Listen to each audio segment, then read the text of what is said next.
I moved in with my boyfriend yesterday. We've been together for 5 years now, and we're old and wise enough to settle down and finally leave our parents' houses. He just turned 24 and I'm 22. He's the love of my life. His name is Jamie, and I couldn't be happier to be living with him. When we decided to make the leap, we spent 2 months looking at flats and houses. We couldn't afford to buy yet, so renting was our only option, but the prices were astronomical. For our budget, we would have been lucky to get a box room and a stove. Jamie works for a local 24-hour fast food restaurant, and I'm training to be a teacher.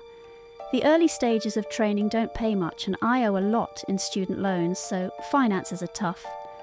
We had almost given up hope until we found our flat. It was nothing special, but to us it was a palace. A spacious 2-bedroom apartment with views of a city park, a balcony, and local conveniences. It was in a tower block in a not-so-nice area, but neither of us had been wealthy growing up. We weren't fussy, just grateful to be together. The advert was sweetened by the deposit-free option and open-ended tenancy. The landlord was happy to sign a 5-year contract if we wanted. That sort of thing never happens in the city. We were told that along with no deposit, we would also have no inspections, but would be liable to pay for any damage when we ended the tenancy. I'd never heard of anything quite like it. We knew that for our budget and location, we weren't going to get any better. We snapped the place up fast, not even bothering to view it. It felt like our only chance. Move-in day rolled around quickly, and yesterday we got the keys to our first home together. It was such a strange feeling. The day was chaos getting our stuff in and up in the lift, and we were flat number 42 on the 7th floor. The items we couldn't get in the lift had to be taken up. All the stairs by the removal men. I think they were grateful we weren't any higher, but I still wish we had been able to give them a better tip. In the evening we settled down on our second-hand sofa, given to us by a cousin of a friend, and watched some TV. We smoked cigarettes on the balcony looking at the park, and fell asleep on our mattress on the floor super early because we had no energy to put the bed together yet, and Jamie had work at a hideous time of the morning. We slept soundly last night. I felt safe and happy. I don't think that feeling is coming back any time soon, and it's all due to the note I found this morning. I found it in the kitchen, having a coffee, hours after Jamie had left for his early shift at work. It was in one of the cupboards that were fixed to the wall. There were a bunch of useful items from the previous tenant. Spare keys to the flat, a set of tiny keys that locked and unlocked the windows, necessary for those with kids this high up. Spare smoke alarm batteries, and a folded-up piece of paper.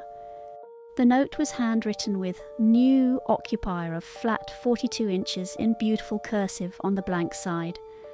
I opened it up and sat down to read. I can't really describe it to you, so I'm going to copy it out below. Dear new occupier. Firstly, welcome to your new home. I lived here before you for 35 years with my husband. Unfortunately, he had an incident at home recently that I'd rather not discuss that claimed his life. My sister has now decided I can't keep up with the demands of the property and has insisted that I move in with her and her husband. I was reluctant at first, but the stairs do kill me at my age, and without Bernie it's filled with sadness. Anyway, when you've lived somewhere for as long as I have, it feels like a person that you know.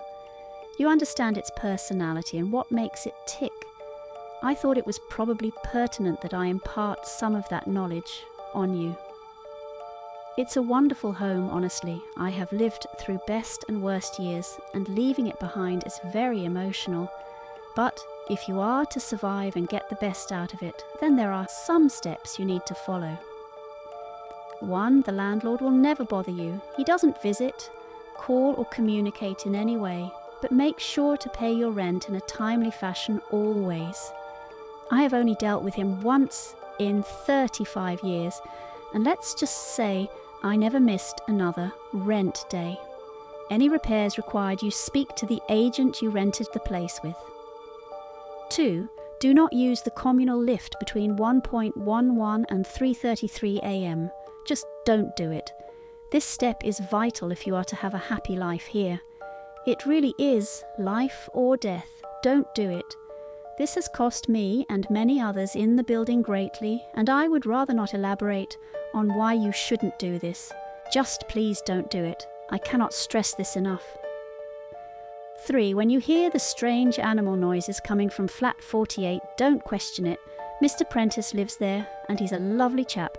Don't be afraid to say hello to him in the corridor or on the stairs. He's old school, so he never risks the lift, but whatever you do, don't check on him when you hear the noises. You'll know when you hear them. 4. If you ever come across a window cleaner on the balcony, ignore him. He may seem like the nicest fellow you've ever had trying to sell you something at the door, but it really is best that you don't engage. He will go away if you ignore him, but he tries pretty hard the first few times, so you'll need some resilience. Whatever you do, don't offer him anything. No money, no hot drink. 5. Don't leave food scraps out. Bin or refrigerate them immediately. If you have small animals, it is imperative that you watch them eat and take away any leftover food immediately after they are done. This and Rule 2 go hand in hand. The things forage all day and seem to really love animal feed. You don't want them in your flat, I promise.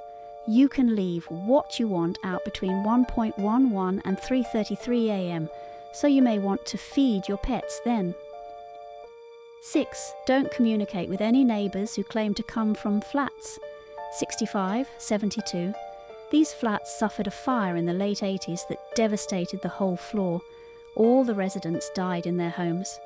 The building was mostly council-owned at the time, and they never bothered to renovate the flats. They've been empty ever since, but every now and again someone will knock at your door claiming to live in one of these flats and ask to borrow some sugar. They will seem entirely average, but you must shut and lock the door immediately. I installed 2 extra security bolts to avoid these fuckers. I don't like to swear at my age, but they really are fuckers. 7. Simple one for you here. Keep a weapon in each room. Sometimes you follow all these steps and something still slips through the net. Better to be safe than sorry. 8. The building has a committee that will try and get you to join. It's one of those neighbours groups about improving living conditions for all residents. It's a nice group, and the lady who runs it, Terry from flat 26, is a fantastic neighbour. By all means get involved, but I wouldn't recommend babysitting Terry's 2 children. She'll ask you because the poor woman needs a break, but if you accept, don't say I didn't warn you. 9. Stray hairless cats sometimes roam in the hallway. I know they're supposedly a special, expensive breed, but they don't belong to anyone. They're mostly harmless, but don't pick them up. Not unless you see one of those neighbours that claims to live in 65, 72. Then grab the cat and lock it inside with you. It'll burn your skin a little, but the cats are friendly, and I wouldn't want to see them hurt. 10. There is no way to fix the damp patch on the ceiling in the bedroom. Sometimes it will turn a deep crimson and look quite concerning, but please try not to be alarmed. It doesn't drip, it doesn't get any bigger, and it's been there longer than I have. The landlord won't budge on it, according to the agents. I flagged it many times, even called the police the first night it changed colour, but it was a waste of time, and it will be for you too. It's best to ignore it. 11. You can trust the postman. His name is Ian Flanders, and he's been the postman since before I moved in. He has his own key to the main door and delivers post to the door every morning at 8:54. I can't include everything here, or it would become a novel, but if you have any questions, Ian will help you. 12. Finally, the first few weeks are the worst. You'll feel like you've made a mistake. I'm sure reading this you already do, but if you can get through the first few weeks, it really is a lovely block to live in. Every property has its quirks, and this one is a little extra special, but you can be truly happy here if you just take my advice. I wish you all the best, I really do. Yours truly, Asterisk. Mrs. Prudence Hemmings, Asterisk. I don't really know what to think after reading the note. Hopefully it was some sort of joke, but the agent had said the previous tenant was an elderly lady, and I can't see anyone named Prudence Hemmings attempting to play practical jokes on someone they'd never met. There were also parts of the note I couldn't disprove. There was indeed a large, damp patch above the bed that me and Jamie had already discussed reporting. No crimson, but it definitely existed. I had also commented on a beautiful Sphinx cat roaming the halls as we were moving in. I started to get seriously freaked out. Our dream, our beautiful little home, had just become a source of fear and confusion. I checked the time and it was 9:14. Damn it, out of time to catch postman Ian. When I opened the door to check, sure enough, 2 letters addressed to a Mrs. Hemmings sat on the doorstep. At about 11:15, my worst fears were truly confirmed when a friendly, middle-aged looking man carrying window cleaning equipment knocked on my balcony door. I ignored him. I didn't want to take the risk until I'd spoken to Jamie and showed him the note. I'd texted him already to rush home. I felt bad as the man rapped his knuckles against the door for over 10 minutes, but honestly, the longer it went on, the more I was terrified. My windows were sparkling, and due to our lack of curtains, I couldn't even hide from his gaze. I felt so exposed. He stayed for a total of 30 minutes exactly, and never once did he stop looking at me or knocking. He shouted the occasional ultra-friendly line or humble request for a beverage in the heat through the door, but I did my best to avoid eye contact. When he finally left, I looked outside every window in the flat, but I couldn't see him on any of the other balconies or see any equipment suggesting he was around.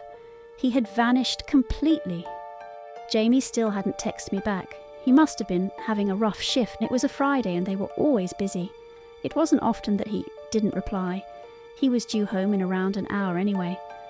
I read the note probably hundreds of times over. I tortured myself reading it for the next hour, desperately waiting for Jamie to come through the door to tell me it was all crazy and I should relax. I hoped for that so much.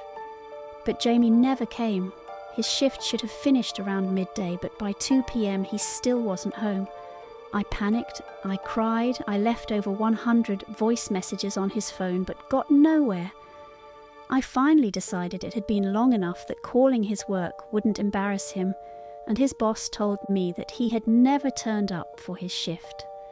I thought about it, what could have happened, and then it hit me. Jamie's shift started at 4 a.m. today. He would have left the flat at 3:15 and taken the lift down the stairs. I don't know what to do. I've tried to convince myself it was all just a big joke. Maybe Jamie wrote the note and got his boss in on it. A voice in my head kept telling me that he couldn't write like that if he tried, but I had to attempt to fool myself. It's getting late and he still isn't home. What if it's all true? I think we made a big mistake.